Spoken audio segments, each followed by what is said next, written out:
आज ही Doubtnut app download करें। Doubtnut पर होगा अब आपके सभी मैथ्स, केमिस्ट्री, फिजिक्स और बायोलॉजी डाउट्स का सफाया। बस अपने क्वेश्चन की फोटो खींचो, उसे क्रॉप करो और तुरंत वीडियो सोल्यूशन पाओ। Download now. तो यहाँ पे हमको क्वेश्चन में दो रिएक्शंस दी हुई हैं एंड दोनों ही रिएक्शन में जो प्रोडक्ट एक्स बन रहा है वो हमको नहीं पता है। तो सबसे पहले तो हम ये पता करते हैं कि प्रोडक्ट एक्स क्या है। उसके बाद हमको एक रिएक्शन हमको ऑप्शंस दिए हुए हैं एंड उसमें से हमें करेक्ट ऑप्शन चूज़ करना है एक्स के बारे में। तो सबसे पहले हम एक्स पता करते हैं कि क्या है। तो जो फर्स्ट रिएक्शन है उसमें इन्होंने बोला हुआ है कि HCOOH जो है फॉर्मिक एसिड, उसको 373 केल्विन यानी कि 100 डिग्री सेंटीग्रेड पे इन्होंने हीट किया हुआ है। मतलब कंसनट्रेटेड H2SO4 डाला है 100 डिग्री सेंटीग्रेड पे। ओके, सो इस एसिडिक मीडियम में एंड इतने 100 डिग्री टेम्परेचर पे इसको जब हम हीट करेंगे तो हमको क्या मिलेगा। तो जो प्रोडक्ट्स बनते हैं वो होते हैं H2O एंड साथ में बनती है कार्बन मोनोऑक्साइड गैस। ओके, सो जो X है वो कार्बन मोनोऑक्साइड गैस है। उसके बाद दूसरे जो रिएक्शन है उसमें भी ऐसा ही है कि कार्बन जो है उसको जब हम स्टीम के साथ में रिएक्शन करवाते हैं 423 डिग्री सेंटीग्रेड जो टेम्परेचर है 200 या फिर 423 बहुत ही ज़्यादा टेम्परेचर है ये। तो यहाँ पर जो वाटर है वो स्टीम के फॉर्म में, तो स्टीम से जब हम इसका रिएक्शन करवाते हैं 423 केल्विन इस टेम्परेचर के बीच में, तो यहाँ पर भी CO gas plus H2 gas बनती है। तो हमारा जो प्रोडक्ट एक्स है वो हमको पता चल गया कि कार्बन मोनोऑक्साइड गैस है। अब इन्होंने क्या बोला है, फर्स्ट ऑप्शन में बोला है कि जो CO गैस है उसको एस्टिमेट करते हैं I2O5 से।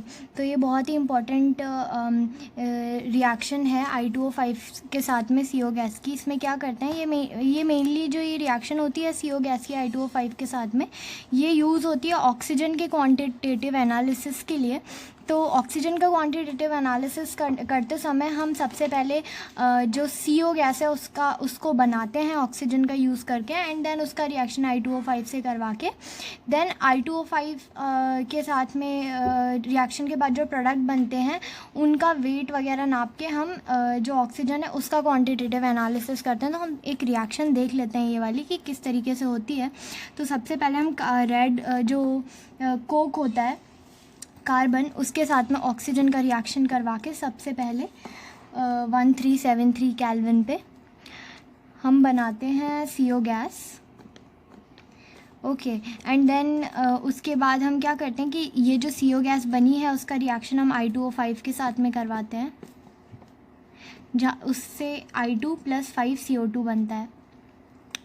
ओके, तो ये जो हमारे पास प्रोडक्ट्स बन गए I2 एंड CO2, तो या फिर आयोडीन या फिर CO2 इनमें से किसी का भी हम जो वेट है अमाउंट में जो प्रोडक्शन हुआ है वो हम पता करके CO का कितना अमाउंट यूज़ हुआ इस रिएक्शन में वो पता करते हैं एंड CO का जो अमाउंट बना तो वो हमको यहाँ पर यूज़ करके O2 का अमाउंट पता लगाते हैं। तो ये जो है एस्टिमेटेड बाय I2O5 जो CO गैस है उसको हम एस्टिमेट कर सकते हैं I2O5 से। तो ये स्टेटमेंट जो है वो सही हो जाएगा। उसके बाद Cu2Cl2 मतलब जो क्यूप्रस क्लोराइड है वो X गैस की एब्जॉर्बर है। तो ये भी बिल्कुल सही स्टेटमेंट है। जो क्यूप्रस क्लोराइड होती है वो कार्बन मोनोऑक्साइड गैस को एब्जॉर्ब कर लेती है। तो ये स्टेटमेंट भी बिल्कुल सही है। उसके बाद X gas is a purifier agent for Ni।